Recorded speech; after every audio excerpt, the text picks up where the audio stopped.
Ako si Romar, operator ng DTF dito sa branch ng Robinson's Place, Pangasinan. Nagamit po ito ng 7 araw na may total of uh, 325 pieces ng A4. Ito naman po ang printer head. Ang huling palit po nito ay noong January 31, 2025. Capping na may 90% good condition pa po.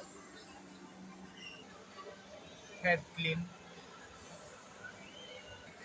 Punasan ng wiper after ng head clean.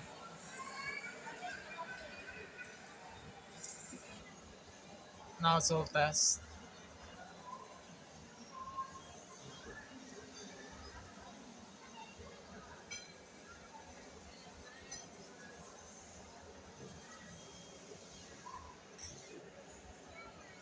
Okay naman po siya. Ink system, tama lang ang level. Waste tank nalinis noong May 8. Ito naman pa ang AVR and ground wire. Ito naman po ang aming stock na used and stock na unused. Ito naman po ang aming nagamit this month. Ito naman po ang aming daily output and daily checklist.